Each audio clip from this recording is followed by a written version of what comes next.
ఆదికాండము 16వ అధ్యాయము 13వ వచనాన్ని మనం చదువుకుందాం. The book of Genesis, 16th chapter and 13th word. అది చూచుచున్న దేవుడవు నీవే అను పేరు తనతో మాట్లాడిన యెహోవాకు పెట్టెను. ఏలయనగా నన్ను చూచిన వాణిని నేను ఇక్కడ చూచితిని గదా అని అనుకొనెను. దేవుడి మాటలు మన వినికిడిలో ఆశీర్వదించును గాక. ఆమేన్. ప్రభువునందు నా అత్యంత ప్రియులారా, చదవబడినటువంటి లేఖన భాగాన్ని మనం ఒక్కసారి పరిశీలించినట్లయితే పరిశుద్ధాత్మ దేవుడు ఒక ప్రాముఖ్యమైనటువంటి అంశాన్ని మనకు జ్ఞాపకము చేస్తూ ఉన్నాడు. దేవుణ్ణి నువ్వు చూచుచున్నటువంటి విధానం పైనే నీ భక్తి జీవితం ఆధారపడి ఉంటుంది. దేవుణ్ణి కొంతమంది భక్తులు చూస్తారు స్వస్థపరిచేటువంటి దేవునిగా. దేవుణ్ణి కొద్దిమంది భక్తులు చూస్తారు సర్వశక్తిమంతుడకు దేవునిగా, పరిశుద్ధుడైనటువంటి దేవునిగా. నువ్వు చూచే విధమును బట్టి దేవుడు నీకు ప్రత్యక్షమవుతాడు.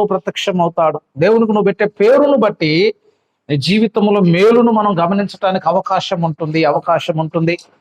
ఈ లేఖన భాగములో హగరు మాట్లాడుతున్నటువంటి మాట. ఏ సిచ్యువేషన్ లో ఆమె జీవితం ఉందో మీరు ఒకసారి పరిశీలన చేయండి. కొన్నిసార్లు కష్టకాలం వచ్చినప్పుడు, ఇబ్బందికరమైనటువంటి పరిస్థితులు మనల్ని చుట్టుముట్టినప్పుడు అసలు దేవుడు ఏమైపోయాడు, దేవుడు నన్ను చూస్తున్నాడా, పట్టించుకుంటున్నాడని కొన్నిసార్లు మనం మాట్లాడతాం.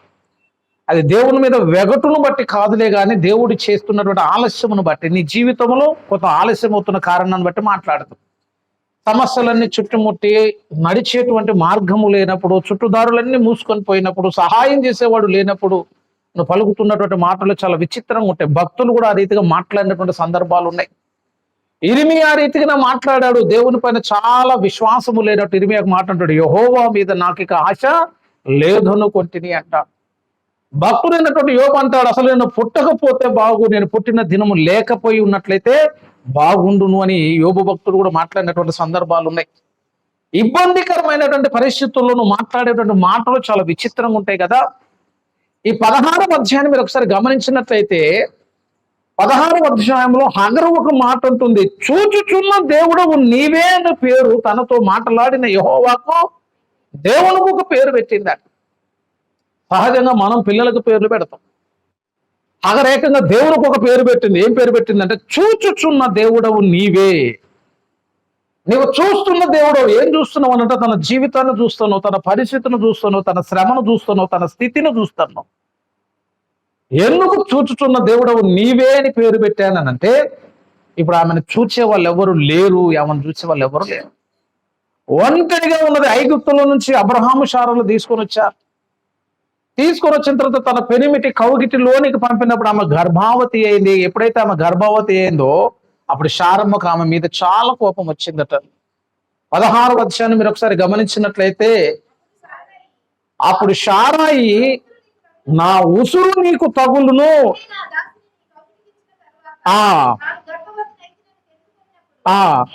నేను దాని దృష్టికి నీచమైన దాని నైతిని, నాకును నీకును యెహోవా న్యాయము తీర్చును గాక అని అబ్రహాముతో. చాలా ఇబ్బందికరమైనటువంటి పరిస్థితి, గర్భావతి అయినటువంటి పరిస్థితి. అబ్రహాము చూడాల్సినటువంటి అవసరం ఎంతైనా ఉంది. స్త్రీ కాబట్టి శారమ్మ కూడా ప్రేమించి దగ్గరకు తీసుకోవాలి. ఆ కష్టమైనటువంటి కాలంలో శారమ్మ ఈ యొక్క హగరును వెళ్ళగొట్టింది. చెప్తున్న దేవుడు మాట్లాడే చిన్న మాటలోనే చాలా సందేశం ఉంటుంది. అబ్రహాము శారా ఇద్దరు కలిసి వెళ్ళగొట్టారని చెప్పాలి. ఎందుకు అనంటే అబ్రహాము కూడా ఒక మాట అంటాడు, నీ మనసు వచ్చినట్లు దానిని చెయ్యము. నీ దాసే కదా, నీ ఇష్టం వచ్చినట్టు చేయ అన్నాడట.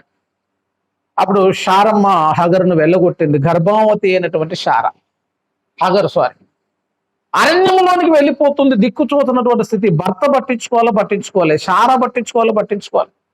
ఎవరైనా చూసేవాళ్ళు ఉంటే చూస్తాను అని ఆశపడింది, కానీ ఎవరు చూసేవాళ్ళు లేరు. గర్భావతి అయినటువంటి హగరు అరణ్యములో ప్రయాణం చేస్తున్నప్పుడు తన వేదనను, తన బాధను ఎవ్వరూ చూడట్లేదు అని బాధతో ఉన్నప్పుడు దేవుడు ఆమెతో మాట్లాడాడు. ఆమెకు చక్కని ప్రవచనం చెప్పాడు. నీకు పుట్టబోయే కుమారుడమ్మా ఒక గొప్ప వ్యక్తి అవుతాడు.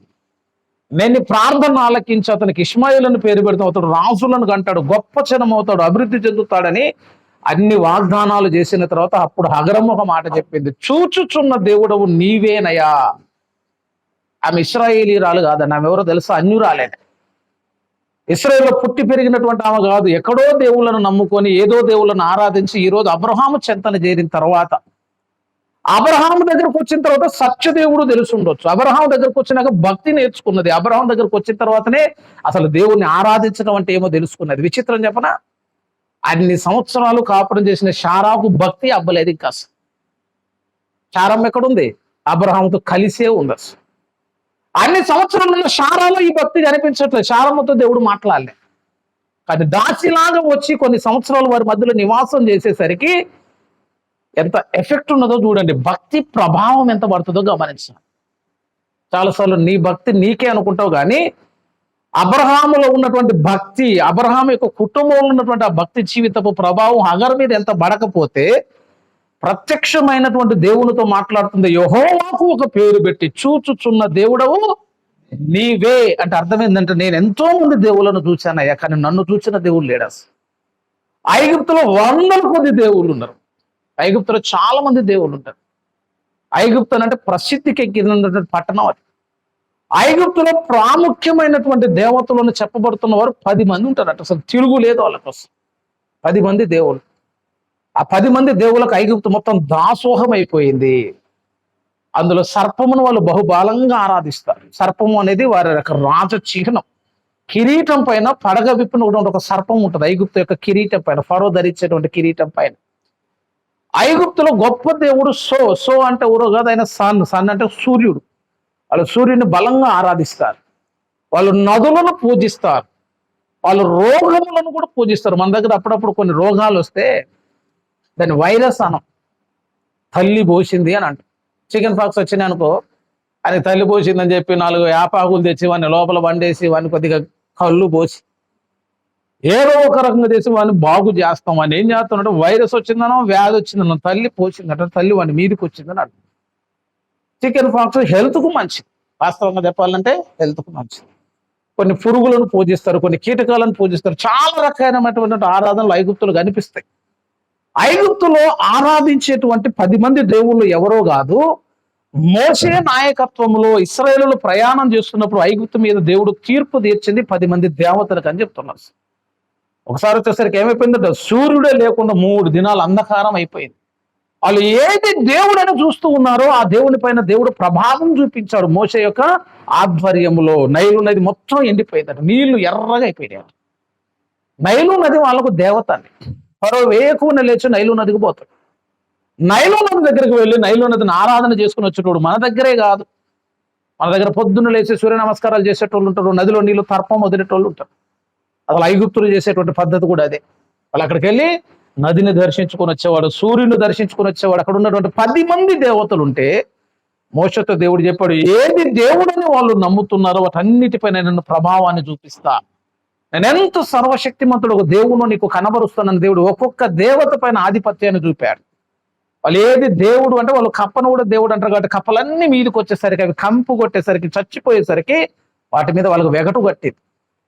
నైలు నది వాళ్ళకు దేవత అనుకుంటా, నది నీళ్ళన్నీ కూడా ఎర్రగా మారిపోయాయి, ఉపయోగకరంగా లేకుండా పోయి మా దేవుడి పైనే ప్రభావం చూపుతున్నారు అని వాళ్ళందరూ ఆశ్చర్యపోయేటట్లుగా చూశారు. ఆ స్థితిలో నుంచి వచ్చినటువంటి హగర్ ఈ రోజు ఒక మాట అంటుంది. ఏమంటుందో తెలుసా? చూచుచున్న దేవుడవు నీవు అని పేరు పెట్టింది. అది ఏం ఘనత అంటున్నది. బైబిల్లో భక్తి పరులైనటువంటి స్త్రీలు ఉన్నారు, కానీ దేవుడు హగర్తో మొట్టమొదట మాట్లాడింది. ఆమె చాలా చక్కని మాట ఉంటుంది. నువ్వు చూచుచున్న దేవుడవు. ఏం చూస్తావంటే, నా వేదన చూసావు, నా బాధ చూసావు, నా కన్నీరు చూసావు. కట్టుకున్నవాడు వదిలేశాడు, ఈ శారమ్మ కూడా విడిచిపెట్టింది. నన్ను ఎవరు చూడరు అనుకున్నది. గర్భావతిగా చూలాలుగా ఉన్నటువంటి సమయంలో దేవుడు నన్ను పట్టించుకున్నాడు అనుకున్నది. ఆమెను పిలిచిన పిలుపేంటో తెలుసా? శారాయి దాసివైన హగరు నీవెక్కడికి పోవచ్చున్నావు అని పిలిచిందట. ఒకసారి చూడండి, 16వ అధ్యాయాన్ని మీరు ఒకసారి గమనిస్తే, శారాయి దాసివైన హగరు ఎక్కడి నుండి వచ్చితివి, ఎక్కడికి వెళ్ళుచున్నావని అడిగినందుకు పారిపోవచ్చున్నా నేను ఇబ్బందికి గురి చేశారు, కష్టానికి గురి చేస్తున్నారు, వెళ్ళమనకుండానే వెళ్ళేటట్టు చేశారు. చాలా మాటలు అన్నప్పుడు ఏం చేయాలో అర్థం కాక ఆమె పారిపోతుంది. అప్పుడు దేవుడు మాట్లాడుతున్నాడు అని మాట చూడండి. ఏమని పిలవచ్చు అంటే అసలు మామూలుగా షారాయి దాసివైన హగరు అని పిలుచుడు అవసరం అంట. ఏమని పిలవచ్చు? హగరు నువ్వు ఎక్కడికి వెళ్ళుచున్నావు అని అడగాలి. హగరు నువ్వు ఎక్కడికి వెళ్తున్నావు అమ్మా అని అడిగితే మాట్లాడేది. కానీ ఆమె కూడా ఎంత విధేయురాలు కాకపోతే ఏముందో తెలుసా, నేను షారాయి దాసీరాలైన హగరునేనే చెప్పుకుంటాను. అసలు ఆ పిలిచే పిలుపులో దేవుని యొక్క సందేశం ఏంటో తెలుసా? దేవుని సందేశం ఏంటంటే, నువ్వు పారిపోతున్నావు కానీ నువ్వు పారిపోవటం నా చిత్తము కాదు, మనం వెళ్ళొద్దు. నువ్వు ఎక్కడ ఉండాలంటే నువ్వు అబ్రహాము పక్కనే ఉండాలి. ఎందుకు అంటే దానికి ఒక కారణం ఉంది. నువ్వు వెళ్తే నేను దీవించలేను, నువ్వు షారాయి దాసివి కనుక ఇప్పుడు నువ్వు పారిపోవద్దు, నువ్వు స్వతంత్రురాలివి కాదు, నువ్వు ఇంకా దాసివే. అంటే నువ్వు వెళ్ళేటువంటి క్రమం మంచిగా లేదు, నువ్వు వెళ్ళే పద్ధతి మంచిగా లేదు, ఇది నా చిత్తము కాదు, నువ్వు షారాయి దాసివి అంటే నువ్వు ఇప్పుడు ఎక్కడికి వెళ్ళిపోవాలి? మళ్ళా వెనక్కి వెళ్ళిపోవాలని చెప్పి ఈ పుట్టబోయేటువంటి వ్యక్తికి వచ్చినటువంటి వివరణ చెప్పాడు దేవుడు. అసలు ఇష్మాయేలు పుడతాడు. ఆ ఇష్మాయేలును పుట్టించిన తర్వాత అబ్రహాము ఒక ప్రార్థన చేశాడు. మీరు ఒకసారి గమనించండి, విచిత్రమైనటువంటి ప్రార్థన. ఆ ప్రార్థన ఎలా ఉందనంటే, ఆది కాండాన్ని మీరు ఒకసారి గమనించినట్లయితే 17వ అధ్యాయము 18 చూడండి. 17-18లో అబ్రహాము ఇష్మాయేలు నీ సన్నిధిని బ్రతుకును అనుగ్రహించుమని దేవునితో చెప్పగా 20వ వచనం, ఇష్మాయేలును గూర్చి నీవు చేసిన మనవి నేను వింటిని, ఇదిగో నేను అతన్ని ఆశీర్వదించి అతనికి సంతాన అభివృద్ధి కలగజేసి అత్యధికముగా అతన్ని విస్తరింపజేసేదను, అతడు 12 మంది రాజులను కను అతని గొప్ప జనముగా చేసేదను అన్నాడు. నీ సన్నిధిలో బ్రతకనిమ్ము అనే ప్రార్థన చేస్తారు ఎవరన్నా? నీ సన్నిధిలో బ్రతకనిమ్ము అనే ప్రార్థన ఎందుకు చేస్తారో తెలుసా? అసలు అబ్రహాము ఆ ప్రార్థన చేయడానికి కారణం ఏంటంటే, ఇష్మాయేలు దైవ చిత్తములో ఉన్నవాడు కాదు, దేవుడు ఎన్నుకున్నటువంటి వాడు, దేవుని ప్రణాళికలు ఉన్నటువంటి వాడు కాదు, తీసేయాలి అసలు. కానీ అబ్రహాము కడుపును పుట్టినాడు కాబట్టి అబ్రహాము ఒక ప్రార్థన చేశాడు, నీ సన్నిధిన వాణిని బ్రతకనిమ్ము అనగానే దేవుడు అతని మనవిని ఆలకించి, ఇంతకుముందు ఎవరికి వాగ్దానం చేసాడు? హగరుకు వాగ్దానం చేశాడు, గొప్ప జనము చేస్తానని వాగ్దానం చేశాడు కదా. ఆ వాగ్దానమును బట్టి ఆయన జీవితాన్ని దేవుడు హెచ్చించడం మొదలుపెట్టాడు. చెప్తున్నా, చాలాసార్లు నువ్వు ఏ స్థితిలో ఉంటావు అంటే హగరు లాంటి స్థితిలోనే ఉంటావు. మనకు వచ్చిన కష్టాలు, సమస్యలు, ఇబ్బందులు అన్నిటిని చూసి మనం ఏమనుకుంటామంటే, చూచుచున్న దేవుడు నాకు లేడని అంటాం. అసలు దేవుడు ఏం చేస్తున్నాడండి ఇదంతా జరుగుతుంటే చూస్తూ ఊరుకుంటున్నాడా అని అనేటువంటి పరిస్థితులు ఉంటాయి. ఆమె ఒక మాట అన్నది, ఏమన్నదంటే, చూచుచున్న దేవుడవు నీవే. రెండో మాట ఏమన్నది తెలుసా?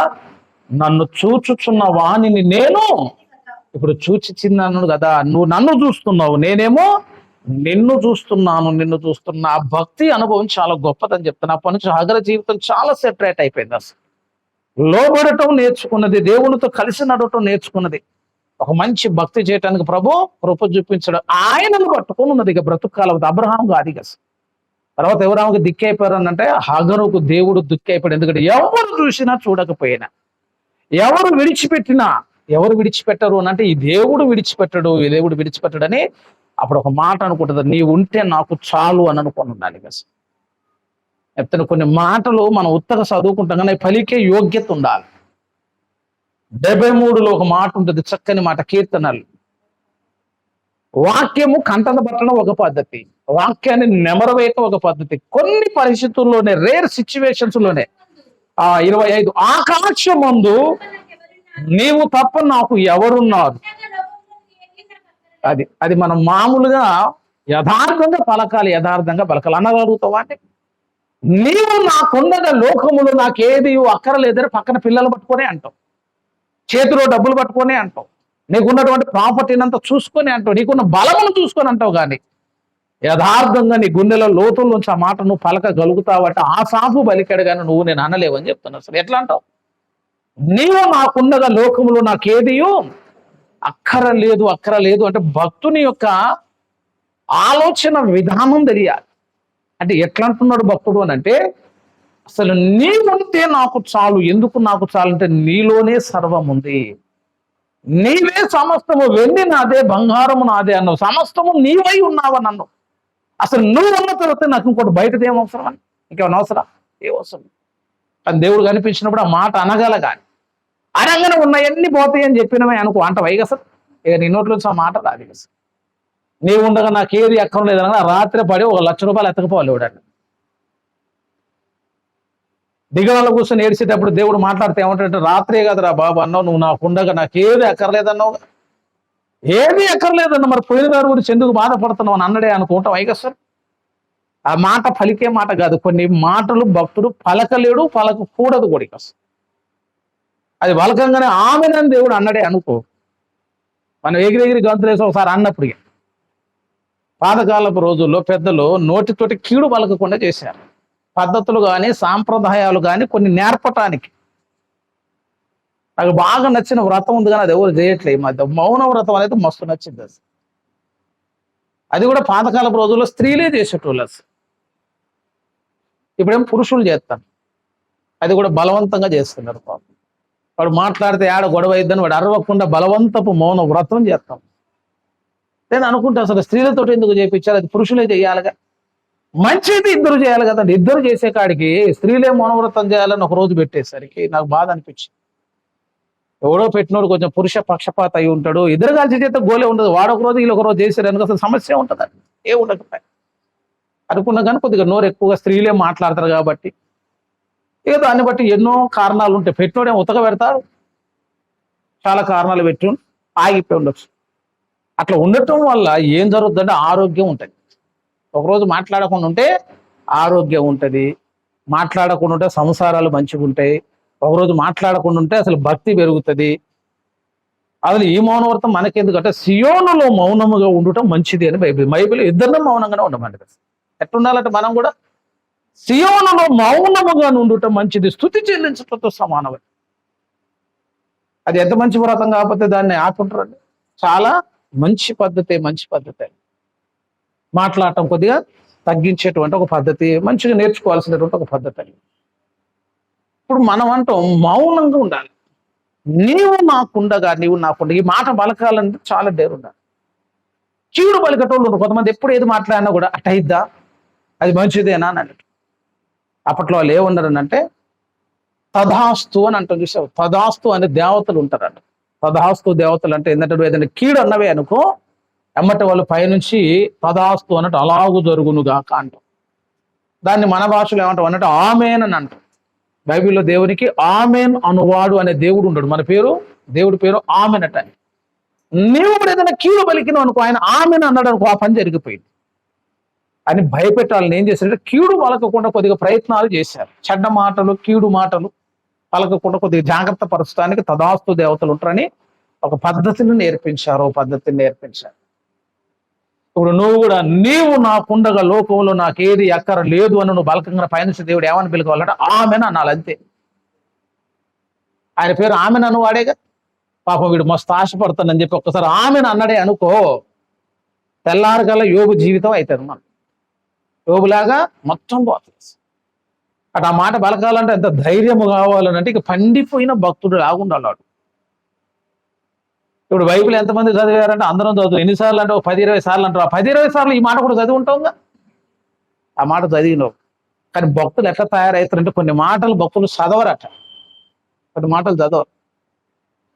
వాచ్మెన్ నీ గారు ఈ మాట 73-24 దాకా వచ్చిందట. కీర్తన చదువుకుంటూ 73వ అధ్యాయం 24 దాకా అన్ని చదివి మాట ఒకసారి చూడంగా చదవట్లేదట. ఇక ఆ మాట చూడనే గుండెల్లో కొద్దిగా ఇబ్బంది అనిపిస్తుంది. ఎందుకంటే ఆకాశం ముందు నీవు తప్ప నాకెవ్వరూ లేరు అనలేకపోతాను. రెండవది, నీవు నాకుండగా లోకంలో ఏది నాకు అక్కర్లేదు నేను అడగనిగా అనలేకపోతాను. ఎందుకంటే ఆల్రెడీ ఆయన గుండెలో ఒక ఆమె ఉందట. లవ్లో ఉన్నాడు పాపం భక్తుడు. ఒక అమ్మాయిని గాఢంగా ప్రేమించి హృదయంలో పెట్టుకుని నన్ను పెళ్లి చేసుకుందాం అనుకుంటున్నప్పుడు అప్పుడు ఈ మాట కనబడ్డది. అంతకంటే ముందు మంచిగానే భక్తి చేశాడు. నీవు నాకుండగా నాకేది అక్కర్లేదు అనేసరికి అమ్మాయి గుర్తొచ్చింది. అమ్మాయి గుర్తొచ్చారు. కొద్దిసేపు అటు ఇటు చూసుడు, చదువుదామని ప్రయత్నం చేస్తున్నా కూడా చదవలేకపోతుంది. ఎందుకంటే నీకంటే ఎక్కువైంది ఒకటి నాకు దొరికింది అనేది లోపల హృదయం చెప్తూనే ఉండే లోపల. అని చెప్పి నేను దీన్ని చదవలేను ప్రభు అన్నాడు. నేను దీన్ని చదవలే, అనేబుల్ టు రీడ్ అన్నట్టు. నేను చదవలేదు దీన్ని అసలు. ఎందుకంటే నువ్వు లేకపోయినా కొన్ని నాకున్నాయ్యా, నువ్వు లేకపోయినా కొన్ని నాకుంటే నేను బ్రతికేస్తాను అన్నట్టు భక్తి జీవితం ఇప్పుడు ఉంది. నేను చెప్తున్నా, వచ్చిన కొరకు ఎంత దూరం పోయిందో చూడట. దేవుడు పట్టుబట్టి ఆ మాట నువ్వు మాట్లాడలేదు కదా అని చెప్పేసి కొన్ని రోజుల తర్వాత ఆయన మాట్లాడి, నువ్వు ఎవరినైతే బాగా ప్రేమించినావు అని విడిచిపెట్టవని చెప్పి నువ్వు వాచ్మెన్ నీ కాదు. ఈ మాట నువ్వు చదవలేకపోయావు, ఎందుకంటే ఆమెను బట్టే కదా. ఆమెను విడిచిపెట్టాలి, ఆమెను వివాహం చేసుకోవద్దు అని చెప్తే 10 సంవత్సరాలు దూరం అయిపోయాడు. అసలు ఒక చిన్న వచనం కొరకు పెద్దలందరూ అంగీకరించారు. 2 కుటుంబాలు సమ్మతి ఉన్నాయి, ఈయనకి ఇష్టం ఉంది, అమ్మాయికి ఇష్టం ఉంది. అసలు 2 కుటుంబాలకు ఇష్టం ఉన్న తర్వాత కూడా వాచ్మెన్ గారు చేసుకోని అన్నాడట. ఎందుకు చేసుకోని అన్నట్టు దేవునికి ఇష్టం లేదన్నాడట. నాకు తెలిసి అట్లా అడిగి చేసుకుంటే చాలా మందికి పెళ్లిళ్ళు కూడా కాకపోయాయి. ఇంతకుముందు హెబ్రోన్లో ఒక పద్ధతి ఉండేది, పెళ్ళి ఎప్పుడు అని అంటే దేవుని చిత్తం అనేట్టు, దేవుని చిత్తం దేవుడు చూపించినప్పుడు చేసుకుంటే అనేట్టు. ఇప్పటికే మంచిర్యాల దగ్గర గోదావరి దగ్గర ఒక ఆయన ఇంకా ఉన్నాడు. నేను అటు జాబుకు పోయిన కాంచి ఇంకా పెళ్లి కాలేదు, ఎందుకంటే పాపం ఎవరిని చూపించట్లేదండి. ఎట్లా చూపిస్తా, నువ్వు చక్కగా ఉంటే చూపించు.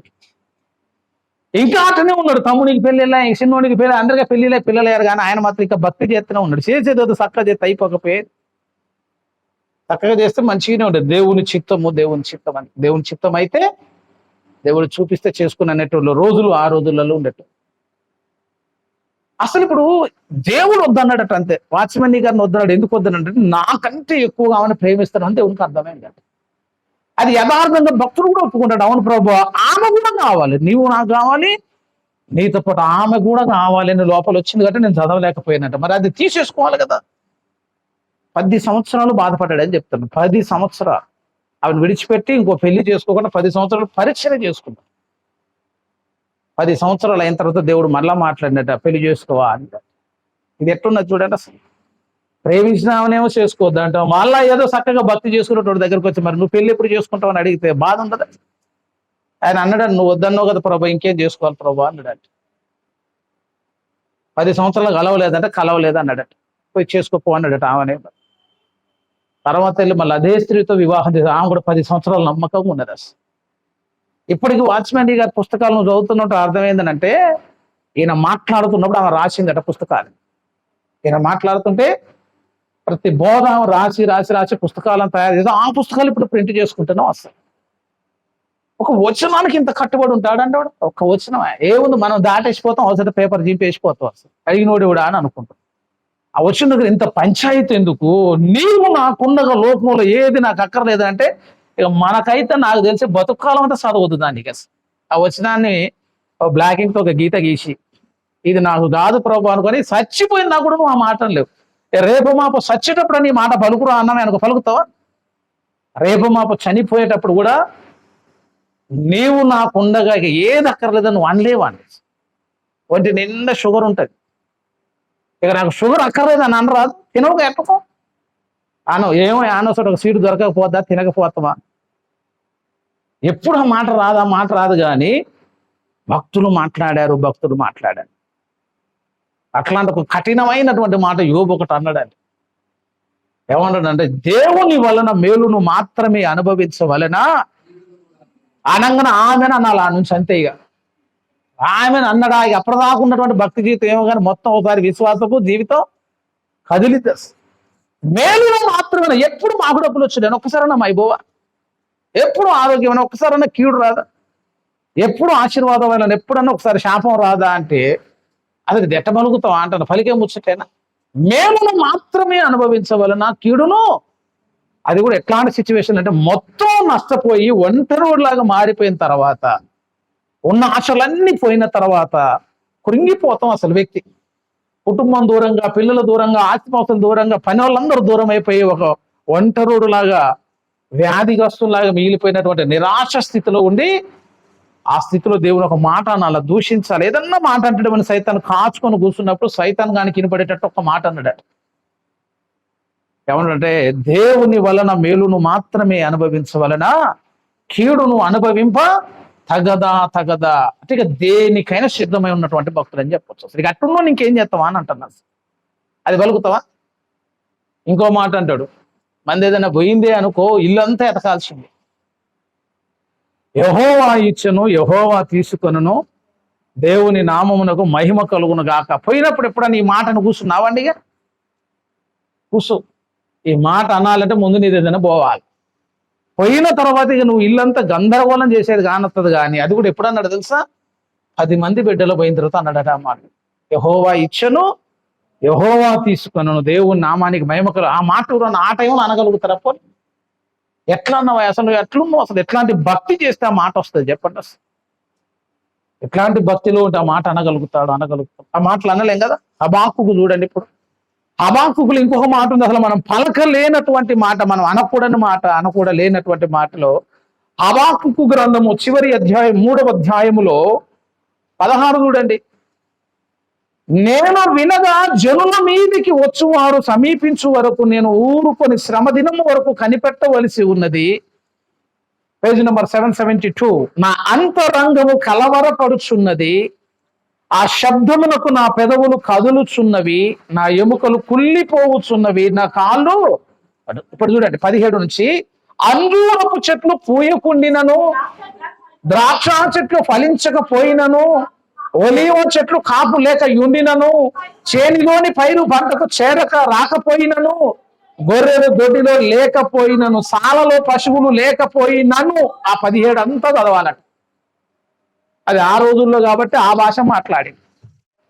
ఈ రోజుల్లో అయితే జీతం రాకపోయినను, ఉద్యోగం లేకపోయినను, పిల్లలు కాకపోయినను, పెళ్లి లేకపోయినని, ఉన్నాయన్నీ మనం ఏదైతే కావాలి కావాలంటే అవన్నీ లేకపోయినని చదవాలి. అవన్నీ లేకపోయిన 18. నేను యెహోవా యందు ఆనందించదును, నా రక్షణకర్త అయిన నా దేవుని యందు నేను సంతోషించదను. యెహోవాయే నాకు బలము, ఆయన నా కాళ్ళను లేని కాళ్ళ వలె చేయను, ఉన్నత స్థలముల మీద ఆయన నన్ను. అసలు ఆ బ్లెస్సింగ్ రావాలంటే చూడండి ఏ స్థితిలో నీ భక్తి జీవితం ఉందో తెలుసా? ఉన్నత స్థలముల పైన నీ పాదములు నిలవాలి అని అంటే లేడి కాళ్ళు. ఎత్తైన స్థలాల్లో లేడి కాళ్ళు ఉంటాయి, ఎక్కగలుగుతుంది పైకి. లేడి కాళ్ళ లాంటి కాళ్ళు నీకు వచ్చి ఉన్నతమైనటువంటి ఎత్తు మీదకి నువ్వు రావాలని అంటే యెహోవా యందు నీవు ఆనందించాలి, యెహోవాయే నీకు బలము కావాలి. కానీ ఆ మాట పలికేటప్పుడు పైన ఎట్లుంటాయట? అన్ని లేకపోయినట్టు. ఇది కూడా ఆసాపు లాగానే ఉంది. అసలు అన్ని లేకపోయినా గుండెల నిండా ఆనందం ఎట్లా వస్తుందండి? అసలు ఎట్లా ఆనందిస్తావు? ఏమి లేకపోయినా ఆనందం ఎట్లా వస్తుంది అంటే అసలు ఈ ఉన్నవాన్ని బట్టి రాగలగాలని చెప్పి దేవుళ్ళు అన్ని నువ్వు చూడగలగాలి. అది అవన్నీ లేకపోయినా నేను దేవుని యందు ఆనందించదను అన్నారు. ఫిలిప్పీలో పౌలు అంటాడు 4లో, ఆనందించుడి మరలా చెప్పుచున్నాను. అది ఎక్కడి నుంచి చెప్తుండో తెలుసా? అది చెరసాల్లో ఉండి చెప్తున్నాడు, వేదనలో ఉండి చెప్తుండు, సమస్యలో ఉండి చెప్తుండు, చాలా కష్టమైనటువంటి పరిస్థితుల్లో ఉండి అక్కడ అంటుండట ఆయన జైల్లో కూర్చొని ఆనందంగా ఉండాలి అని చెప్పిండట. కుదురుతుందా? మనకైతే కుదిరే ముచ్చట కాదు అసలు. భక్తి చేసే పద్ధతి అది. చూచుచున్న దేవుడవు నీవే అని నువ్వు నమ్మితే, ఆ చూచుచున్న వాణిని నువ్వు చూసే అనుభవం నీకుంటే అప్పుడు నువ్వు అనగలుగుతా ఉంటావు, నీవు ఉంటే చాలేసా, ఇకేం అక్కర్లేదు. నీవు నాకుంటే లోకంలో నాకు ఏది అక్కర్లేదు. ఆ మాట అన్నటువంటి ప్రతి భక్తుని దేవుడు మరలా హెచ్చించిందని చెప్తున్నా. యోబు ఆ మాట అన్నాడు కదా, మేలును మాత్రమే అనుభవించవలన కీడును అనుభవించ తగదా అన్నాడు. కొంత కీడు కాలం అనేది కొంత నడిచింది. ఒక రోజు వచ్చేసరికి యోబు మరలా రాజులాగా అయిపోయాడు. అసలు ఆ మాట నిజంగా నీ గుండె లోతుల నుంచి వచ్చినప్పుడు దేవుడు దాన్ని నిజంగా విన్నప్పుడు ఏమైపోతుందని అంటే, ఇంత త్యాగం చేసిన బిడ్డని నేను ఎందుకు వదిలిపెడతారా అని దేవుడే పట్టుకున్నాడు. అయితే ఒకసారి మునుపటి స్థితి కంటే యోబు ముందు ఎంత ఉన్నాడో తెలియదు కానీ, అంటే కొద్దిగా ఉంది యోబు జీవితం, కానీ మునుపటి స్థితి కంటే యోబు గ్రంథంలో ఒక చక్కని మాట ఉంటుంది. 2 అంతలుగా చివరి అధ్యాయాన్ని మీరు ఒకసారి గమనించినట్లయితే 42వ అధ్యాయమును మీరు ఒకసారి గమనిస్తే మొదట ఆశీర్వదించినంత కంటే మరి అధికముగా ఆశీర్వదించను. 14,000 గొర్రెలు, 6,000 ఒంటెలు, 1000 జతల ఎడ్లు, 1000 ఆడ గాడిదలు కలిగాను. మరియు అతనికి 7 కుమారులను, అది మరలా 3 కుమార్తెలు, 7 కుమారులు వచ్చారు. ఆ కుమార్తెలట చాలా అందంగా ఉంటారట, అందులో ఉన్నటువంటి కుమార్తెలు కూడా. 15 చూడండి. ఆ దేశమంతటా యోబు కుమార్తెలంత సౌందర్యవంతులు కనబడలేదు. వారి తండ్రి వారి సహోదరులతో పాటు వారికి అసలు ఇప్పుడు కొట్టుకుంటున్నారండి, స్త్రీకి ఆస్తి హక్కు కావాలి, స్త్రీకి ఆస్తి హక్కు కావాలా అనే ఒక మాట ఉందా? అది ఎప్పుడు చెప్పిండట యోబు దాంట్లో? యోబు గ్రంథంలో ఉన్నటువంటి మాట, బైబిల్లో మొట్టమొదటి పుస్తకం అది. ఈ పిల్లలతో పాటు ఆమె కూడా సమానమైనటువంటి ఆస్తి ఇచ్చి పంపించిందట. స్వాస్థ్యమునిచ్చాడు. మునుపటి కంటే మరి అధికం ఎట్లొచ్చింది అంటే ఆయన ఒక మాట అన్నాడు, నువ్వు ఇచ్చావు నువ్వే తీసుకున్నావు అని ఒక మాట యథార్థంగా పలకగలిగాడు. అంటే పరిస్థితులు ఎట్లా మారినా కూడా భక్తి జీవితంలో నువ్వు ధైర్యంగా ఉండగలగాలని చెప్తున్నా. అవన్నీ దేనికి వస్తున్నాయి అంటే నీ మేలు కొరకే వస్తాయి. చాలాసార్లు మనం ఏమనుకుంటాం, నేను ఇక్కడ ఉండకపోతే బాగుండు అనుకుంటా, నేను వాళ్ళని చేసుకోకపోతే బాగు. సరే ఇట్లా 100 రకాల ఆలోచన చేస్తావు, కానీ నువ్వు అనుకున్నట్టు కదా ఆయన మొత్తం అనుకుని ప్లాన్ ప్రకారం ఏ ఊర్లో ఏ గల్లీలో ఏ అమ్మాయిని చేసుకోవాలి, ఎవరు నీకు అల్లుడు కావాలా, ఎవరు నీకు మావ కావాలా, ఎవరు నీకు పిల్లలు కావాలా, ఎవరు నీకు బాగా, ఇవన్నీ ఆయన క్యాలిక్యులేట్ చేసుకొని ఆయన రాస్తే అట్లా కాకపోతే బాగు కదా అంటే అట్లా కాలేదే అనుకో. ఒకటి అయితే ఏమైతే తెలుసా, దేవుడు అనుకున్నట్టు నిన్ను చెక్కలేడు అని చెప్తున్నా. దేవుడు అనుకున్నట్టు ఆయన చెక్కాలంటే నీలో కొన్ని రోగాలు కూడా ఉండాలి, కొన్ని వ్యాధులు వచ్చిందనుకో, అబ్బా నాకే ఎందుకు వచ్చిందని అనుకోండి.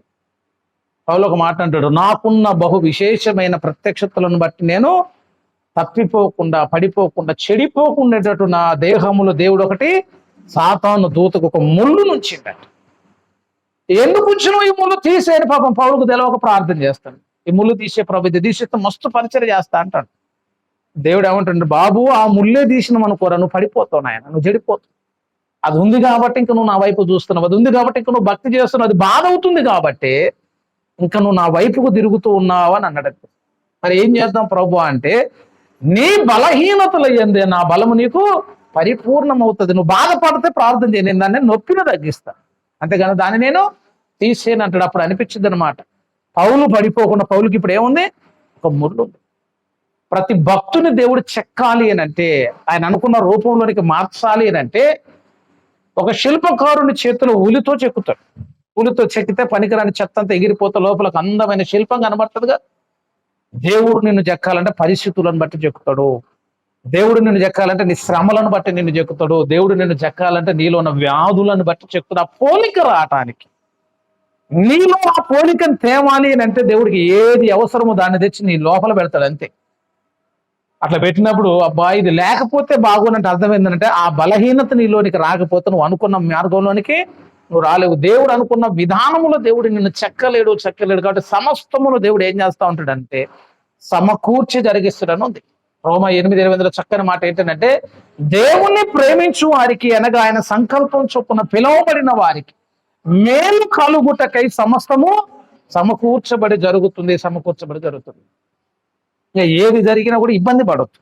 ఏది జరగకుండా ఎట్లుండాలి తెలుసా, ఇది నా మేలు కొరకు దేవుడు జరిగిస్తున్నాడు. సమస్తము, రెండోది సమకూర్చబడి ఒక ప్లాన్ ప్రకారం, ఒక పద్ధతి ప్రకారం ఎట్లయితే నీకు అది జరుగుతుందో అట్లా జరిగేటట్లుగా దేవుడు అన్నిటిని అనుకూలపరుస్తూ దేవుడు జరిగిస్తాడు అని నమ్మితే వాడు ఎట్లుంటాడు అంటే, కథలని సియోను కొండలాగా స్థిరంగా నిలిచిపోతాడు. అసలు ఎందుకంటే దీంట్లో ఏమవుతుందంటే, ఇప్పుడు దీనిలో ఒక ఆశీర్వాదం ఉందని భక్తుడు నమ్ముతాడు కాబట్టి భక్తి కట్టుకునేటప్పుడు అట్లా కట్టుకోవాలి. కానీ ఏదైనా బాగున్న దేవుడి మీద నిరాశ కలిగి, ఏదైనా ఒక కీడు లాంటిది జరగగానే దేవుడి మీద విరక్తి కలిగి మాట్లాడు. ఏది జరిగినా కూడా మౌనంగా దేవునికి ఏం చేసుకోగలగాలి, అప్పగించుకోగలగాలి. అట్లా మౌనంగా దేవునికి సమర్పించుకొని భక్తి చేయి. నువ్వు మాట్లాడేటువంటి మాట వ్యతిరేకంగా లేకు అని చెప్తున్నా. దేవునికి వ్యతిరేకంగా మాట్లాడొద్దండి. ఒకటే మాట ఇప్పుడు చెప్పేది ఏంటంటే, సిచ్యువేషన్స్ ఎట్లయినా నీ లైఫ్ టర్న్ అవుతా ఉన్నది. అన్ని కోల్పోయి బికారి అయినా లేదు, అప్పుడే అన్ని కలిసి వచ్చేదన్న మంచి రైజింగ్ హ్యాండ్ అయినా కూడా ఒకటే ఒక మాట అన్నది, దేవుని చిత్తవానాలా దేవునికి అప్పగించుకోవాలి. కానీ సమస్యల్లో నలిగిపోయినోడు అప్పుడప్పుడు కొన్ని మాటలు అంటాం, ఇంత మట్టుకు సాలును అని ఆనవే అనుకో. బాధ ఎంతో తెలుసా, నిజంగా ఏలియా అక్కడికి ఆగిపోయింది అని చెప్తున్నారు. ఏలియా పరిచర్య ఆగిపోయింది. తర్వాత ఏలియాతో దేవుడు మాట్లాడిన ఫస్ట్ మాట ఏంటో తెలుసా, బదరి వృక్షం కింద కూర్చొని ఇంత మట్టుకు చాలును, నా పితరుల కంటే నేనేమి గొప్పవాణి కాదుననే మాట 2 సార్లు అన్నాడు ఏలియా, ఒకసారి కూడా అని. విచిత్రం అనిపించింది. దేవుడు ప్రత్యక్షమై యెహోవా నాకు ప్రత్యక్షమైనప్పుడు ఏలియా చెప్పిండు, చాలయ్యా అని అన్నాడు. 2వసారి మరలా దేవుని సన్నిధిలో కనిపెట్టినప్పుడు మళ్ళా మాట అన్నాడు. దేవుడు ఏమన్నాడు తెలుసా, ఎలీషా అనే ఒక ఆయన ఉంటాడు, ఆయన అభిషేకించి బిడ్డ అని అన్నాడు. అంతే, ఆయన అభిషేకించుకొని ఆయన వాడుకున్నాడు దేవుడు. తర్వాత ఏలియా 2 పనులు చేసింది, తర్వాత చేయలే. ఎందుకు ఆగిపోయింది పరిచర్య అంటే, మంచి వయసు, ముసలాయన ఏం కాలే. ఇంకా ఏలియా ధైర్యం తెచ్చుకొని ఇంకా దేవునితో కలిసి మాట్లాడితే కొన్ని రోజులైనా వాడబడేట్టు. ఒక మాట అన్నాడు కదా, దుఃఖంలో ఒక మాట అన్నాడు అంతే, అక్కడికి ఆ మాటకి స్టిక్ అయిపోయింది. మళ్ళీ దాన్ని కన్వర్ట్ కూడా చేసుకోవాలి, మార్చుకోవాలి. చాలు అన్నారు కదా బిడ్డ, ఆమెనని దేవుడు అన్నాడు. అంతే. ఏలియా పరిచయం ఆగిపోయి ఎలీషా మీదకి అభిషేకం వచ్చింది. దేవుడు ఏలియాని తీసుకుని వెళ్ళిపోయాడు. అట్లా పని చేయటం మొదలు పెడితే ఇక నువ్వు అన్న మాటలకి నీ బతుకు ఎట్ట అయితే చెప్పి కదా, ఎన్ని ఉంటావు నువ్వు అసలు. నేను అంటాం వల్ల ఏమన్నా అక్కడికి వచ్చిద్దా అని అడుగుతాను. ఏమన్నా ఉపయోగమేనా? మంచిగా యోగులో ఒక మాటను యెహోవా ఇచ్చిన యెహోవాది. ఇప్పుడు పోయిందైతే దొరకదు కదా, లాజిక్గా ఆలోచించి పోయింది దొరకదు. దొరికేదైతే నీకే వచ్చింది. ఈ మధ్యలో ఈ స్టేట్మెంట్ ఎందుకు అంటాను? ఈ స్టేట్మెంట్ ఇవ్వడం వల్ల ఏమన్నా అక్కడికి వచ్చింది అంటే ఏం రాదు కాబట్టి ఒక డైరెక్ట్గా ఒక మాట అనరాదు. దేవుని చిత్తం అయితే ఉంటాయి, దేవుని చిత్తం కాకపోతే పోతాయి అనొచ్చు. చక్కగా మాట అన్నాడు. పోయిన 10 మంది బిడ్డలను కూడా మరలా తిరిగి సంపాదించుకోగలిగాడు. దావీదు జీవితం కూడా అట్లనే ఉన్నది. దావీదు కూడా చాలా నష్టం కలిగింది. ఒకసారి యుద్ధం చేసి వస్తే ఈ పట్టణం అంతా తగలబడిపోయింది, పట్టణం అంతా కొట్టబడ్డది, పట్టణం అంతా పట్టబడ్డది.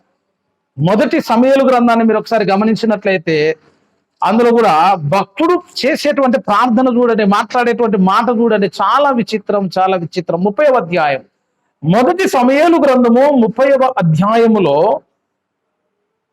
5వ వచనం చూడండి. యెజ్రెయేలీయురాలైన అహీనోయాము, కర్మేలీయుడైన నాబాలు భార్య అబీగయలు అను దావీదు ఇద్దరి భార్యలు చెరలోనికి కొనిపోబడగా చూచి దావీదు మిక్కిలి దుఃఖపడేను. కుమార్తెలను బట్టి జనులందరికీ ప్రాణము విసికినందున రాళ్ళు రువ్వి దావీదును చంపుదము రండని వారు చెప్పుకొనగా తన దేవుడైన యెహోవాను బట్టి, అసలు ఆయన సైన్యమే ఆయన పైన తిరుగుబాటు చేసింది. దొంగిగా వచ్చి చెరసాలకు పట్టుకొని పోయారు. భార్యలను పట్టకపోయారు, బిడ్డలను పట్టకపోయారు, ఆస్తిని పట్టకపోయారు. శత్రువులందరూ వచ్చి మొత్తం దోచుకొని పోతే ఈయన పక్కన ఉన్న కూడా రాళ్ళు రువ్విని చంపుదాం అనుకుంటే మిక్కిలి నిరాశ కలిగిన స్థితి అది. అప్పుడు ఎవడైనా సరే డిసప్పాయింట్ అవుతాం, అసలు నిరాశపడాలి, కృంగిపోవాలి. అప్పుడు దావీదు ఏమన్నాడు తెలుసా? ఈ సిచ్యువేషన్ లో కూడా యెహోవాను బట్టి ధైర్యము తెచ్చుకొని ఏఫోదు తెమ్మని అబ్యతారుతో మాట్లాడి ఏఫోదు తెచ్చిన ఒక మాట అన్నాడు, నిశ్చయముగా నేను వానిని తరమాలా. 8 చూడండి. నేను ఈ దండును తరిమిన దాన్ని కలుసుకుందునని యెహోవా యొద్ద దావీదు విచారణ చేయగా యెహోవా తరుము, నిశ్చయముగా నీవు వారిని కలుసుకొని తప్పక నీ వారిని అందరిని దక్కించుకుందు అని అప్పుడు ప్రార్థన చేస్తారండి. వాడు భార్య పిల్లలు ఎత్తుకొని పోతాడు, ఆస్తి అంతా ఎత్తుకొని పోతాడు. ఈయన మోకాలేసి ప్రార్థన చేసి దేవుని వస్తాడు, ఏసయ్యా మరి నేను పోయి తరమాలా వాడిని. పక్కనోడు ఏమనుకుంటాడు సార్? పక్కనోడు ఏమనుకుంటాడు? పోయి తరమక మళ్ళీ ఆయన అడుగుడేంది, ఈ అడుగుడేంది, మరి ఆయన వద్దన్నాడే అనుకోసం.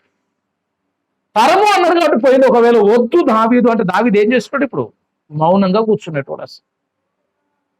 అసలు ఆ సిచ్యువేషన్ లో దేవుణ్ణి అడగాలి, దేవుణ్ణి అడిగితే తప్ప నేను వెళ్ళను అనుకున్న స్టేట్మెంట్ ఉంది చూస్తే అది దేవునికి చాలా నచ్చింది అసలు. అందుకే కింద వచనంలో ఏముంటుంది తెలుసా? దావీదు సమస్తమును తిరిగి సంపాదించుకొని అన్న మాట వచ్చింది. అసలు దేవుణ్ణి బట్టి ధైర్యం తెచ్చుకున్నట్టు ఉండొద్దు మనకు. సిచ్యువేషన్స్ అట్లా మారినప్పుడు కూడా నువ్వు కూడా ఏమనుకోవాలి తెలుసా? అందరూ నీకు విరోధమైన కూడా అప్పుడు నువ్వు ధైర్యం తెచ్చుకోవాలి. దేన్ని బట్టి అంటే దేవుణ్ణి బట్టి, యెహోవాను బట్టి ధైర్యము తెచ్చుకొని మరలా ఆయన కొంచెం అడుగులు ముందుకేయగలిగాడు. అప్పుడు ఆయన మొత్తం సంపాదించుకున్నాడు. మొత్తం దావీదు సమస్తమును తిరిగి సంపాదించుకొని పోయాను. మీరు ఒకసారి 30వ అధ్యాయం చూడండి, 30:18. అలాగున దావీదు అమాలేకీయులు దోచుకొని పోయిన దానిని అంతటిని తిరిగి తెచ్చుకొనెను, మరియు అతడు తన 2 భార్యలను రక్షించెను.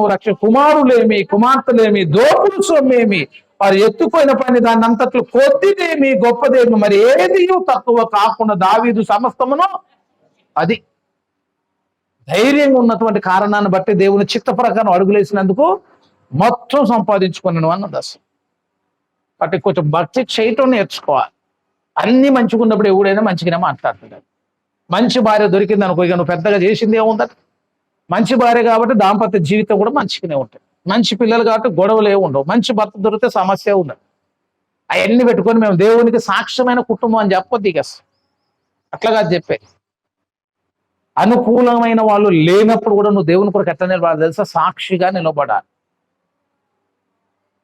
ఒక భక్తుడు అడిగిండట, చచ్చిపోయినాక ఎన్నిసార్లు ప్రార్థన చేసినా భార్య నా దగ్గర నుంచి తీసేయమని ప్రార్థన చేసినా అన్నాడట. అప్పుడు దేవుడు అన్నాడట, ఆమెనే తీసేత నువ్వు పరలోకమే రా అని అన్నాడట. అదేం చేసే, నేను ఇంత కష్టపడి సేవ చేస్తున్నావు, ఇంత కూడా సహకరించట్లే. అలా సహకరించినంత వరకు, అభ్యంతరాలు గురి చేసినంత వరకు, వివాదాలు చేసినంత వరకు సంఘంలో మొత్తం గొడవలు లేపిద్దట. మా ఆయన మంచోడు కాదని అమ్మగారు చెప్తే ఉంటుంది అంటారు. పాయ్ అయ్యగారికి వేరే వాళ్ళు ఉన్నారని చెప్పింది అనుకుంటుంది. అయ్యగా సంఘం ఉంటుందా? ఉండదు. అట్లా అన్ని చెప్పి ఆయన పరువు అంతా తీస్తాడు. పాప ఆయన గుండెలు బాదుకుని ఏడ్చి అయ్యో సంఘం కూడా పాడైతుంది. ఏం చేయాలో అర్థం కావట్లేదు. గుండెలు బాదుకుని ఎన్నో రోజులు ప్రభువామని తీసేవంటే ఆమె 90 సంవత్సరాలు బతికింది. ఆమె కంటే ముందు ఈయన పోయింది. ముందే పోయేసరికి దేవుడి మీద కోపతోటి దేవుని దగ్గర పోయింది. ఏం చేస్తే నేను ఎంత ప్రార్థన చేసి సంఘం పాడైపోతుంది, ఏంది ఇదంతా ఇంత ప్రార్థన చేసి ఆమెను తీసుకోలేదంటే దేవుడు అన్నాడు ఆమెనే తీసేసేది ఉంటే నువ్వు అసలు పరిచయం కాదు బిడ్డ, భక్తి చేయకపోయాడు అన్నాడు. అదేం చేసే అంటే ఆమె ఉన్నది కాబట్టే నువ్వు ప్రార్థన చేసినావు, ఆ ఉన్నది కాబట్టే పరిచయం చేసిన, ఉన్నది కాబట్టే ప్రార్థనలు ఇన్ని దూరం నువ్వు నడుచుకుంటూ వచ్చిన బలమైన ప్రార్థన పరుడు అయినా అన్నాడు. అప్పుడు ఆయనకు అక్కడ పోయినాక భార్య ఎట్ట కనపడ్డాడు, దేవతలాగా అనొస్తుంది. ముళ్ళంటే అదే అన్ని చక్కగా అనుకో, గుడి కూడా రారు. నేను చెప్తానా అన్ని చక్కగా గుడికి ఎందుకు కొత్తవి కదా. ఆదివారం ప్రోగ్రామ్ పెట్టుకుంటావు. ప్రోగ్రామ్ అని ఒక పేరు పెట్టి దానికి ఏమి లేని ప్రోగ్రామ్ కూడా నువ్వు ఒకటి ఫిక్స్ చేసి ఆడికి పోయినాక అర్థమైంది ఏది ఆశీర్వాదం ఆడ తెలిసింది. అసలు గయ్యాలి భార్య దొరికినవాడు ఆడికి పోయినాక మామూలు కృషి కాదు. అసలు అది ఉండబట్టి కాదు నువ్వు ఇంత ప్రార్థన పొర్రాడు అని. అవేదో ఒకటి అన్నా వీడు లోపల కుమిలి ఏడవా. దాన్ని దేవుడు ప్రార్థన అని పేరు పెట్టి అబ్బా గంట చేసిండి ఈరోజు ప్రార్థనా పరుని చేస్తారండి చాలా మంది భార్యలు. ఆడికి పోయినాక నీకున్న ఆశీర్వాదాలన్నిటికీ కారణం నీ శోధన అని తెలిసింది. నాకు కొన్ని వ్యాధులు వచ్చినప్పుడు బాధ అవుతుంది, నా వ్యాధుల్లో దేవునికి చాలా దగ్గర అవుతుంది. కొన్ని నష్టాల్లో దేవునికి నువ్వు చాలా సమీపంగా వస్తావు. అవన్నీ నీకు ఇప్పుడు కరెక్ట్గా అనిపించవు. ఎట్లా కనబడతాయి అంటే అవన్నీ కూడా మంచిగా అనిపించవు. చివరి మాట చెప్తా, ఒకటి అర్థమయ్యేటట్టు చెప్తా. ఎంబ్రాయిడరీ అనేది ఒక పద్ధతి ఉంటుంది. ఇప్పుడు ఖుషి తగ్గిందని చెప్పొచ్చు. అసలు 10 సంవత్సరాలు వెనక్కి పోతే బస్సులో కూర్చున్న చేతిలో ఒక ప్లెయిన్ శారీ ఉంటుంది.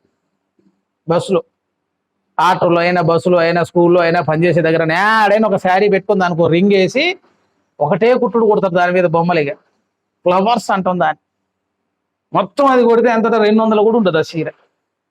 వీళ్ళు దాన్ని ఎంబ్రాయిడింగ్ వేసి దాన్ని ఒక 3000 4000 సరుకు చేస్తారు. దాన్ని చూడ చక్కగా ఉంటాయి. విచిత్రం ఏంటంటే ఉతకకూడదు. మళ్ళీ వాటి ఉతికిన అనుకో దారాలన్నీ పోతాయి కాబట్టి ఏదో అట్లా ముంచి తీయటమే. కానీ పువ్వే బాగుంటుంది. వీళ్ళకి అది ఉతకపోయినా మంచిగానే అనిపిస్తుంది. పైనుంచి చూస్తే ఒక అద్భుతమైనటువంటి ఫ్లవర్ కనపడుతుంది. వెనక నుంచి ఒకసారి చూసినాం అనుకో, దాన్ని వెనక నుంచి చూస్తే అంత పిచ్చుకుంటుంది. కుట్టుడు ఒకసారి చూడండి ఎప్పుడైనా. దేవుడి పనులన్నీ నువ్వు వెనక నుంచి చూస్తున్నావు కాబట్టి అట్లా ఉన్నాయన్నమాట. ఎట్లున్నది ఏది ఒక అర్థం లేదు. ఎవరై బొమ్మ వేసిందని అంటావు. అరే అటు కాదురా ఉన్నది, ఇది చూడు. అరే ఇటు చూస్తారు ఎంత చక్కగా ఉన్నది ఈ ఫ్లవర్, అసలు ఎవడు వేసింది ఈ ఫ్లవర్ అనేటట్టుంటే. నువ్వు భూమి మీద చూసినంత వరకు దేవుని పనులు ఎట్టుంటే వెనక నుంచి కనబడేట్టు ఉంటుంది. ఇదంతా జిగ్జాక్ ఉంది సార్, మంచిగా లేదు బిడా, కాదురా ఒకసారి ఇటు తిరిగి చూడరా అన్నప్పుడు అప్పుడు ఓహో ఇదని చిత్తం అనిపించింది. ఓహో ఇట్లా చేయడానికి నువ్వు ఇదంతా వేసినావా, నేను ముందు నుంచి చూడట్లేదే సార్. బతుకంతా వెనక నుంచి చూసిరేనా, మన వెనక నుంచి చూస్తున్నాం కాబట్టి అర్థం కావట్లేదు. వెనక నుంచి చూస్తున్నాం కాబట్టి బ్యూటీ కనబడట్లేదు. వెనక నుంచి చూస్తున్నాం కాబట్టి అందులో ఉన్నటువంటి మాధుర్యమును నువ్వు ఆస్వాదించలేకపోతున్నావు. అని అయిపోయిన తర్వాత ఒక మాట అంటే ఏమంటాడు, ఎంత చక్కగా ఉంది ఈ చిత్రం అనేటట్టు ఉంటుంది. అసలు ఆ బుద్ధి ఇక్కడే వచ్చింది అనుకో, గోలే ఉండదు. అసలు అది పోయినాక పరలోకంలో వచ్చింది అనుకో, అప్పుడు దిగులు పడతారు. రే ఇంకొన్ని రోజులు ఉంటే బాగా బీపీ షుగరే పెట్టిన ఇంకొక 2 పెడితే బాగుండేది కాదు. 4 అంతంటే ఎవడు వచ్చి ఇంకో 4 దండేటోడు దొరికితే బాగా. శత్రువులు లేకపోయా ఏంది ఇది అంతనప్పుడు దేవుని దగ్గర పోయి గొడవ వేసుకుంటాడు. మంచి భార్య ఇచ్చి, మంచి కుటుంబం ఇచ్చి, మంచి సంఘం ఇచ్చి, అసలు ఏ గొడవ లేకుండా, అప్పుడు లేకుండా ఏంది ఇదంతా ఎందుకు చేసినావు ఇట్లా, నేనంటే ప్రేమ లేదా అని ఆ రోజు అనాల్సిన పరిస్థితి వస్తుంది. అంటే ఏది ఉన్నా లేకపోయినా భక్తిలో ఒకటి అనాల, నేను యెహోవాను బట్టి ఆనందించేదాన్ని, నేను యెహోవాను బట్టి ధైర్యము తెచ్చుకుందాను. ఎవరు నన్ను విడిచిపెట్టినా, ఎవరు నన్ను చూడకపోయినా చూచుచున్న వాడు నీవు ఉన్నావు కాబట్టి నేను నిన్ను చూడాలి, నువ్వు నన్ను చూడాలి. చాలా వేసే అనాలి. ఆ సభలకు ఒకే మాట, నీవు నాకుండగా లోకంలో ఇక నాకేది అక్కర్లేదనేటట్టు భక్తి చేయటం నేర్చుకున్నవే అనుకో, ఈ సంవత్సరం అంతా నీ బ్రతుకు దీవెనకరం ఉంటుంది. అది లేదు ఇది లేదని దేవుని దగ్గర ఏడిసినవే అనుకో, అప్పుడు దేవుడు ఏమంట అసలు ఏదన్నా అడుగుతున్నావు అంటే అర్థమైందో తెలుసు. కొన్నిసార్లు అయితే ఏది పోయినా బాధ అనిపించదు. భక్తుడికి అట్లుంటుంది. మనకి ఏదైనా చిన్నది పోయిందంటే వాళ్ళంతే, ఇక అసలు కింద మీద పడి గిలగిల కొట్టుకుంటా ఉంటే దేవుడు అప్పుడు బిడ్డ అసలు నేను లేనందుకు నువ్వు ఎప్పుడు తేడవలేదు కదా, దేవుడు గుర్తొచ్చేవాడు నేడిచినాడని. దేవుడు మన కొరకు ప్రాణం పెట్టిన ఎవరాడ, దేవుడు నీకు ఇచ్చినందుకు ఎప్పుడో నేడిచిన పని కృతజ్ఞతకు అది కూడా లేదు. ఏదైనా పోయింది అని ఒకప్పుడు ఏడుతా అంటే దేవుడు నాకంటే అదే ఎక్కువైపోయిందా బిడ్డ, నేను ఉన్నా. అసలు దేవుడు ఉంటే అన్ని ఉన్నట్టే అని చెప్తాను.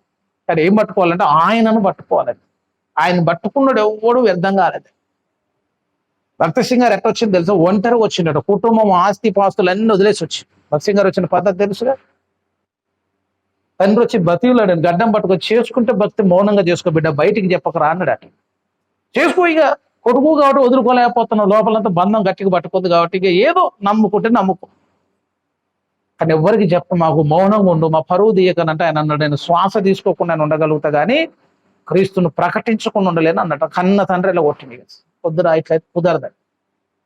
ఒంటరి వచ్చాడు. ఆ పైన ఒకే ఒక వస్త్రంతో బయటకు వచ్చాడు. అన్నిటిని వదులుకొని వచ్చింది. ఎవరిని బట్టి వచ్చిందంటే ఏసై ఉంటే చాలా అనుకుని వచ్చింది. తల్లిదండ్రుల కంటే ఎక్కువ అనుకున్నాడు, బంధుమిత్రుల కంటే ఎక్కువ అనుకున్నాడు, ఆస్తిపాస్తుల కంటే ఎక్కువ అనుకున్నాడు, విద్య అర్హతల కంటే ఎక్కువ అనుకున్నాడు. అసలు ఆయన ఒక్కడు బయటకు వచ్చిండు, ఒంటరి వచ్చింది. నిజంగా మాట చెప్పొచ్చు, నీవు నాకుంటే నాకు లోకంలో ఏది అక్కరలేదనే మాట చెప్పకుండానే చెప్పిండు. అసలు ఆ ఒంటరిగా వచ్చిన వాడు తర్వాత 1000 మంది అయ్యేటట్టు, బలమైన జనం అయ్యేటట్టు, 10,000 సంఘాలు కట్టేటట్టు, లక్షల కోట్ల కొద్ది డబ్బులు సమకూర్చేటట్టు దేవుడు కృప చూపించింది. అసలు విడిచిపెట్టింది ఆయన్ని. ఆ కమిట్మెంట్తో రాకనే కదా సమస్య అని చెప్తాను. వచ్చేటప్పుడు నాకేమి ఇస్తామని రాలే. ఒక్కడు వచ్చిందంటే ఏసైనా పట్టుకొని వచ్చాడు. కోట్లు సంపాదించింది. అసలు బ్యాలెన్స్. ఆత్మ కూడా అంతే సంపాదించి. భక్తుడు వచ్చిన పద్ధతి అట్లా ఉన్నదని చెప్తాను. అసలు సాధు సుందర్ సింగ్ వచ్చినప్పుడు అంతే. తల్లిదండ్రులు వద్దని చెప్పారు, అయ్యా నమ్ముకున్నా కానీ బయటకు వద్దురా అని ఒప్పుకోలేదు. సాధు సుందర్ సింగ్ గారికి కన్న తల్లిదండ్రులు ఏం చేశాడు, విషం పెట్టిన అన్నం పెట్టిండట. ఎక్కడ నమ్ముకొని బయట పడతాడు అని. ఆ విషం తిన్న ఆహారంతో బయటకు వచ్చేసరికి కొంచెం కళ్ళు తిరుగుతున్నాయి, నోట్లోంచి రక్తం వస్తుందట. డాక్టర్ దగ్గర పోతే డాక్టర్ ఒక మాట అన్నట్టు, అయ్యా అన్నంలో ఎవరు విషం పెట్టారా అంటే గుండె పగిలిపోయింది ఆయనకి. అసలు ఇంకా తెలుసా ఎవరు పెట్టారు ఇప్పుడు అన్నం? కన్నులే పెట్టారు. అసలు తట్టుకోలేకపోయింది. అసలు లోపల విషయం కంటే కూడా బాధ ఎక్కువ ఉంది. ఎందుకు ఇదంతా ఎందుకు? ఆయన్ని విడిచిపెట్టాలి. డాక్టర్ చెప్పేసి ఇంకో 2-3 గంటల కంటే ఎక్కువసేపు బతుకుతాను. ప్రార్థన చేసుకున్నంత నువ్వు ఉంటే ఉండు ప్రభు అంతే. అసలు తల్లిదండ్రులు లేకపోయినా, ఎవరు లేకపోయినా బాధ, నువ్వు ఉంటే నాకు చాలని అనుకున్నాడు అంతే. ప్రార్థన చేసుకున్నాడు, లేచి తిరగటం మొదలుపెట్టి ఏం కాదు. అట్లా వదులుకొని వచ్చాడు కాబట్టి లక్షల కొద్ది ఆత్మని సంపాదించాడు. అట్లా వచ్చినోడు ఎవరిని దేవుడు వదిలిపెట్టలేదండి. కమిట్మెంట్ అట్లా ఉండాలి, సమర్పణ అంటే అట్లా ఉండాలి. కానీ వచ్చేటప్పుడు నాకేమవుతాయి, ఒక కారు ఇస్తాడో, బంగ్లా ఇస్తాడో, బిల్డింగ్ ఇస్తాడు అనుకో, లెక్కలేసుకుంటూ వచ్చిన అనుకో, అసలు ఇయ్యని ఇచ్చేకాడికి నువ్వెందుకు అంటాను. నాకు తెలిసిన ఒక సేవకుడు ప్రార్థన చేస్తాడు, ఒక మంచి ప్రార్థన అనుకుంటాడు ఆయన, ప్రభువా నేను మోయలేనన్ని డబ్బులు నువ్వు ఇస్తే నేను చేయలేనంత సేవ నేను చేస్తా అన్నాడు ఆయన. అంటే నేను చెప్పిన నువ్వు చేయకూడని ప్రార్థన చేసినావు అని చెప్పిన. ఇదే ముచ్చట, నువ్వు చేసేదే 4 డబ్బులు ఉంటే నువ్వు చేసేదే దేవుడు కూడా అయినా చేస్తాడు. అసలు కార్లు ఇచ్చి, బంగ్లాలు ఇచ్చి, 4 చోట్ల నిలబెట్టి 4 మాటలు చెప్పంటే పెద్ద కష్టమైన పని కాదు. చేయలేనంత సేవ చేస్తాడట. మళ్ళీ ఎప్పుడు కావాలంటే మొయ్యలేనన్ని డబ్బులు వస్తాయి. ఏం చెప్తారు, మొయ్యలేనన్ని డబ్బులు నీ కొత్త నువ్వు 4 పనులనే పెట్టుకుంటావు. నీ పనులు కూడా నువ్వు చేసుకో, బాగా కూడా చెయ్యవు. 4 మాటలు ఎవరి దగ్గర చూసి మళ్ళీ అయ్యే మాట్లాడతావు కానీ చేయదు. అసలు ఏ సిచ్యువేషన్లో ఉన్నా కూడా నేను నీ కొరకు చేస్తానని చెప్పగలగా. పరిస్థితులైనా మారొచ్చు, పద్ధతులైనా మారొచ్చు, కానీ పరిచర్య మారదని దేవుడి దగ్గర నమ్మకంగా తీర్మానం చేసిన అనుకో, అప్పుడు దేవుడు వాడుకోవటం మొదలు. మేలు చూసి రావటం కాదు, యేసును చూసి రావు. దేవుడిచ్చే పరలోకాన్ని చూసి రావాలి, దేవుడిచ్చే ఆశీర్వాదాన్ని చూసి రావాలి, కానీ ఏమిత్తం అనేది కాదు.